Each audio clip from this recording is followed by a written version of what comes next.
Hello and welcome to Talking UNK. I'm Mitchell Lierman. Our guest today is the director of the dance department here at UNK, Noelle Bohaty. Could you tell me about the things that the students have been working on this semester so far? Absolutely. So this concert is coming up Friday at 7 p.m. It's free and open to the public, to any student, and it's the culmination of our dance class, Dance 344, or Dance Composition. So at the beginning of the semester, the students in the course audition, cast their pieces, and then over the course of 14 weeks or so, rehearse, create from scratch, brand new, never before seen original works of dance. And then those premiere as a part of the course again on Friday, December 2nd. That's awesome. How do you go about teaching students how to come up with ideas and things like that? I think the biggest struggle teaching new or emerging choreographers is just to get them to trust themselves and to know that the knowledge that they bring into the course already can absolutely be honed to craft a really beautiful piece. In kind of the same way one would go about writing a paper. So there is research involved. You do some physical movement research about the vocabulary or the lexicon that you want to use. You start to build those words into sentences or movement phrases, and then you build those sentences into paragraphs, and then eventually you take those paragraphs into more of a final paper. That's really interesting, especially when you start talking about movement as a language. Could you elaborate on that a little bit? Absolutely. I really love to compare writing and dancing, or even lexicons, as you would talk about in papers, to moving bodies, because it's something I feel like we understand a little bit better, especially in the educational system. We grow up learning that in second grade, you're not going to write a 10-page paper, but you are going to learn how to work on your spelling or your cursive, or really how to formulate each letter really strongly, so that as you progress, you're able to take those skills to the next level and the next level and the next level, and eventually you're writing your 10 or 15-page research paper for your senior thesis, for example. Is there grammar then when it comes to sort of composing these scenes? Much like there are different languages on our planet, there are different movement vocabularies, whether you're talking about a genre of ballet or maybe hip hop or jazz. So in that way there's similarities, but so too training that we are maybe more familiar with, like a plie or a tendu, or maybe a word understood by the general population, still exist in many or most of the movement phrases. So those could be either considered vowels or verbs, I guess.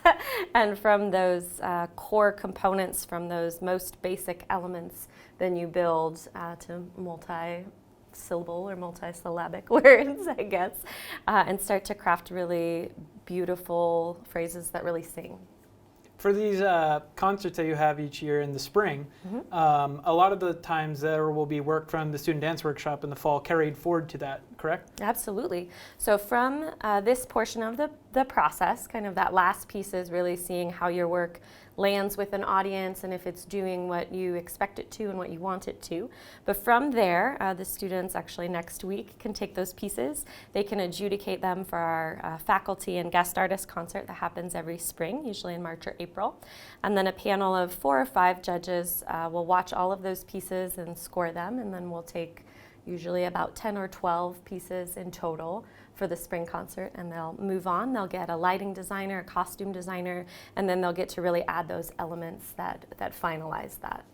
What's the collaborative process like for composers and the dancers at the cast in their pieces? Absolutely. So sometimes when we start as choreographers making work, sometimes we come in having an idea or having a movement phrase, and sometimes we build them with the dancers in and around the research, still of course guided by the choreographers. And then from there, the ideal scenario would be to gather some collaborators from things like sound or lighting or costume to also help be in the room and create that work really from that original research on the ground up.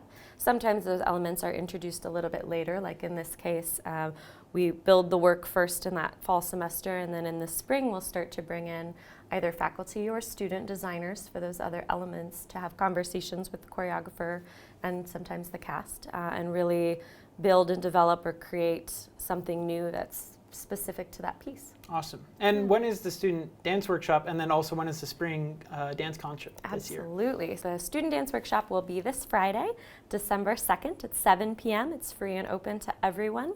It'll run just about an hour. And in the spring, March 2nd through 4th is our Embodied concert, is the title this year. And that's the spring dance workshop, which will have works by myself, our ballet professor, Leslie Abeglin, and also our guest artist this year, Vivian Kim.